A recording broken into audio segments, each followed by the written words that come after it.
Okay, I am about to confess some homeschool sins and I don't even feel guilty about it anymore. So if you are over the homeschool guilt, if you are tired of feeling it, this one's for you. And you know why? Because a lot of this has made our homeschool better, easier, simpler. So let's jump right in. Guys, welcome back to Making Everyday Magic. My name is Shanna, and if you are new here, we are a homeschooling family of 4. We are entering our 9th year of homeschooling, which I really need to get planning about. And we come here and we share because, well, it is really hard to find secular resources in the homeschool world. So my intent is that I come and share and we grow our wonderful little secular homeschool community. So today I want to talk with you about homeschool confessions and what I just don't feel guilty about.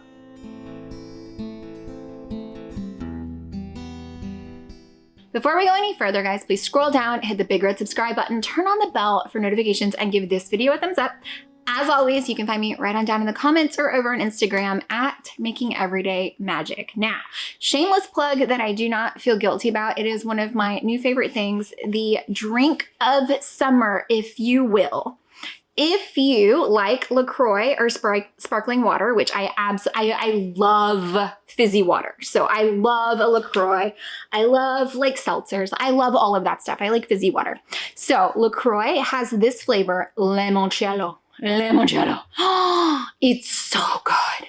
It is lemon, but also like a little sweet. So it tastes just a little bit like lemon cake, and it is my favorite and I love it. So currently obsessing over this LaCroix flavor in the hot summer months. So unrelated to anything in this video, but I thought you should know about it. Okay, so hey, hi, how you doing? I am hoping that this video serves as something that we all need occasionally. You do not require it from me, but sometimes I love to come here and offer you permission, if you will. I enjoy reminding people that homeschool doesn't have to be hard. You don't have to be suffering.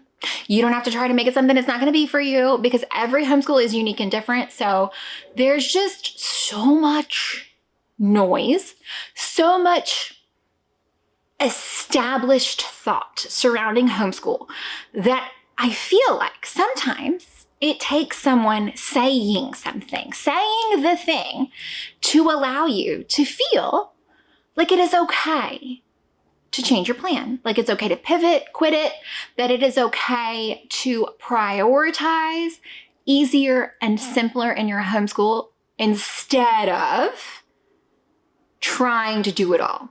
Okay, so I hope that I can come here and be that slight voice of reason for you, because I know that often I need this reminder for myself. So in sharing, it is a bit of a cathartic reminder for my own needs, to be absolutely honest with you. But I enjoy doing it because it just builds and gets more complicated and harder and more and more and more and more and more and more.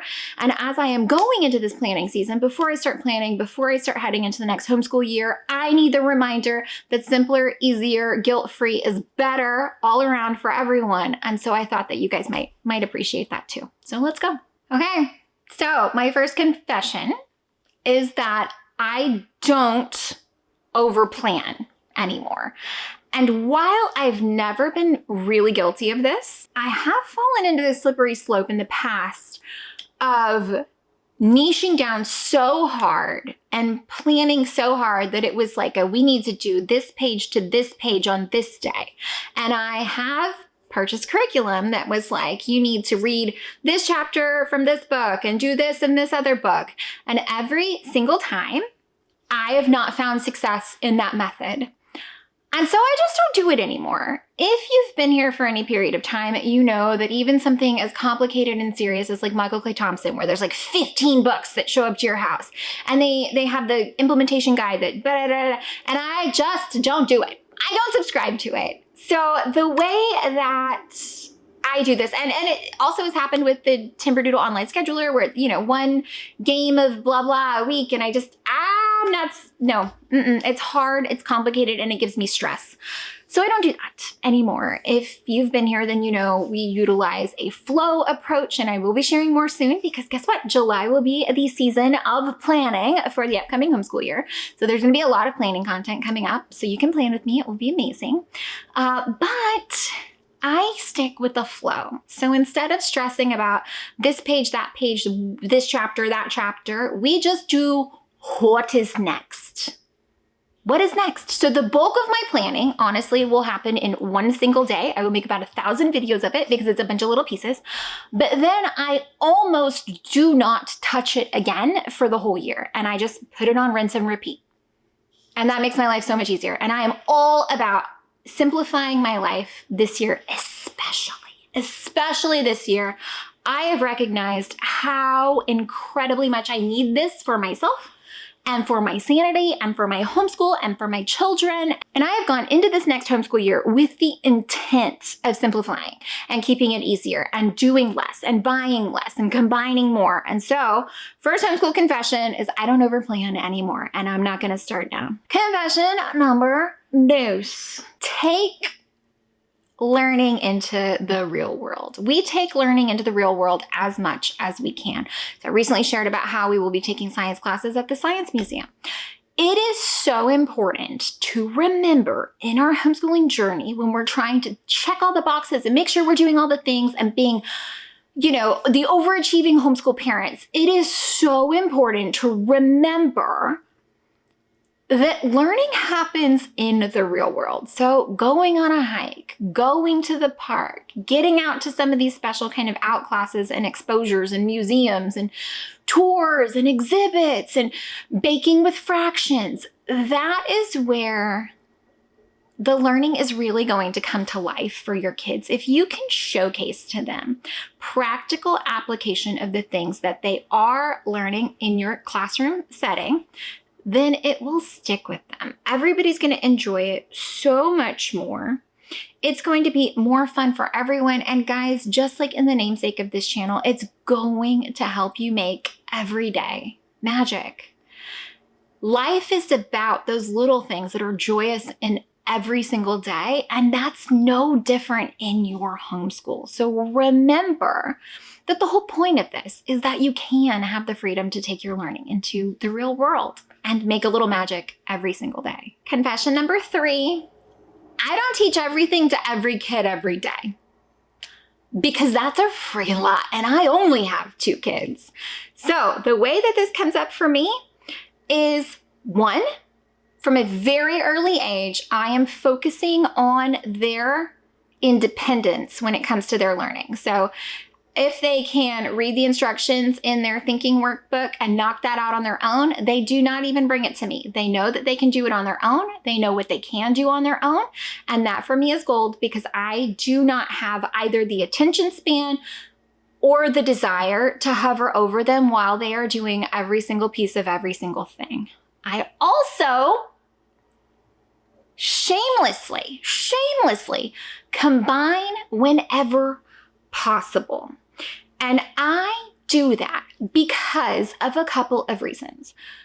Most especially, we do this in science and history. And 1, it is so much easier for me because they both need all of that information.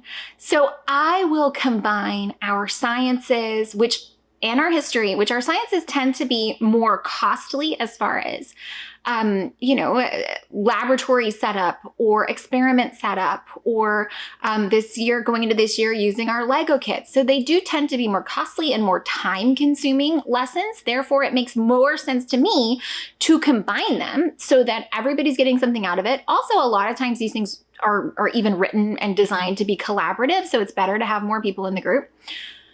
What I don't do is expect the same output. So I'm not expecting, this past year with chemistry, I didn't expect the same output from my 7th grader that I did from my 3rd grader because that is unreasonable. However, I by no means think that my 3rd grader isn't capable of keeping up and doing the lessons with my 7th grader. So for me, And people forget that they can do this. And so no, we don't do this as far as language arts unless it's our read alouds. We'll do the read alouds together as a family because it's fun. And with math. So language arts and math are tailored to their individual grade level because I'm not expecting my incoming 4th grader to be reading on the same level as my incoming 8th grader. Or to be doing, algebra 2 or geometry or whatever it is we're doing this year, along with our big sister. But where I can combine things that are easily combined, science, history, art, some of our film school this past year, these things take so much weight off of my shoulders. So between their ability to work independently and then also the things that we've combined to make our lives easier, this simplifies our homeschool, exponentially. And every time I talk to people about the things that we're doing in our homeschool, like even in real life, and I'm talking about the things that I feel like make a difference or are efficient, or they're telling me about their homeschool or their lives, and I suggest these things, I feel like just the biggest light bulb goes off above people's heads because it hasn't occurred to them that you don't have to teach specifically to an age or to a grade level in every single subject. So just consider it. That's all I'm saying. Again, I don't feel bad about it. This makes my life so much easier. Okay, homeschool confession number 4. Sometimes I just phone it in. Yeah, I'm not doing it all the time. So in the same way that I'm like combining lessons because it makes my life easier, there are so many things. Math. I have checked out almost the entirety of their math curriculums, to be completely honest with you, have been video-based. I can phone a friend. I don't need to do it all. I'm not winning any special prizes because I shouldered the burden of doing every single thing for my kids in their homeschool. No, this isn't about me, okay? This is about me providing them with the best education that I possibly can. And I assure you, 1,000 ways to Sunday, that is not me teaching math, okay? I'm doing no one any favors on that. Maybe myself because I'm some remedial and get some of this knowledge back. But no one benefits if I feel the vanity or the ego boost that I did it all on my own all the time and I was so no, I'm not a martyr mama. I don't need any of that. I will outsource shamelessly every chance that I get. If it makes sense, it makes sense. There is no reason. Guys, guilt-free. You do not need to shoulder the burden of every little thing for every little one. That is not your job. And again, we start early with independence. We start with chores. We start with, bedtimes and routines and everything that we can to get our children kind of prepped and ready to go into the world on their own. We are working on that from such an early age. So they know what time school starts. It's not my job to tell them. Huge fan. Phone it in when you can, okay? It doesn't need to be you. You are not responsible for all of this. It is not your job. When I say that I am just phoning it in, guys, do you know the amount of things that my kids have learned on screens? Guilt-free screen use. We've used apps. A lot of our curriculums this coming year will be on screen. So math, our crash course lessons, high gas fee, a lot of these things are screen-based and video-based because it is a high quality product. They are not going to get the same level of education from me that they are going to get from the professionals who are doing this. And I have exactly no shame or guilt in that. No shame at all. It is actually one of the things that did lead us to our homeschooling journey was knowing that my children, and my oldest, learned best or learned well with gamified things through apps, through videos and things like that. It benefits her. She thrives in that kind of environment. I'm not going to reinvent the wheel or try to do something that I know is not going to work. No, thank you. Okay, homeschool confession number 5, and this one might piss people off. I do not make everything educational. And I don't even feel bad about it, guys. I do not feel bad about it. I don't feel bad about it in the slightest bit. Not only do I not make everything educational, I don't make sure that everything is memorized or testable. I have never made my children memorize their math facts. I know, and that is like a big deal for a lot of people. But it has worked out. They can recall them quickly because they have used them over and over and over, but we did not sit down and memorize them. I do not make them always know specific dates on historical facts or things like that. I am not asking them to deep dive and be able to tell me every little thing. I want it to be enjoyable. And this same thing comes up every single year when we get our Timberdoodle kits. If you are familiar, Timberdoodle offers a scheduler, a curriculum scheduler, and it will plan out for you your entire year, including every single fun thing that they put in the kit. Not once have I ever tried to schedule the fun stuff. Because not everything needs to be educational. They'll come to it when they're ready. There are educational benefits from every single thing that come in the Timberdoodle kit. But it doesn't have to be for the purpose of education. It is good enough if it's for the purpose of enjoyment, as things should be. Not every minute of your day has to be productive. It is okay if it is just fun. It is okay if your art study is just for fun. It doesn't have to be something that is measurable. It doesn't have to be something that is testable. It is okay if play is just play, because guess what? That is actually educationally beneficial. And you don't have to jump through a hoop of fire to make sure that they can get every single benefit out of every single thing. I promise they'll get there, and you don't need to stress about it. So, in an effort to be the bad guy, to give you the permission, I want you to know that downtime is good time, okay? Downtime is great time. Downtime makes everybody's lives a little easier. It is okay if you have some downtime in your homeschool, in your home, for yourself. Take a break, enjoy life. So these are the things that I feel are homeschool confessions that I no longer feel guilty about. Do not feel guilty about them. I do not feel guilty about them. Let me add in one little bonus. You guys know, and I've said it 1,000 times, but it's because it is so important to talk about.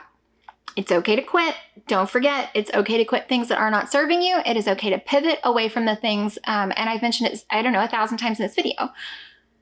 Just because somebody says that's the way you should do it, once you pay money, that's yours. That's yours. You own it. It belongs to you. You do with it what you want.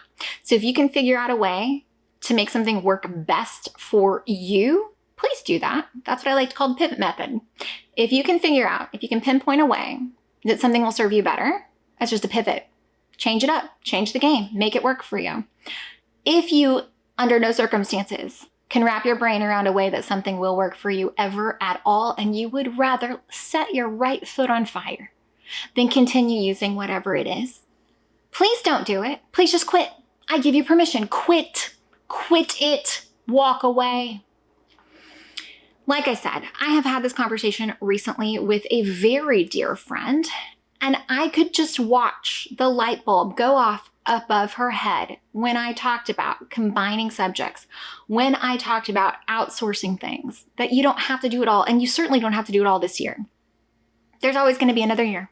There's going to be more time. You'll get it in. Don't worry. Don't stress. Okay? Enjoy it. Find your rhythm, and I promise every single little thing will be easier. And I would love to hear from you guys. Scroll down to the comments and let me know, what is your homeschool confession guilt-free?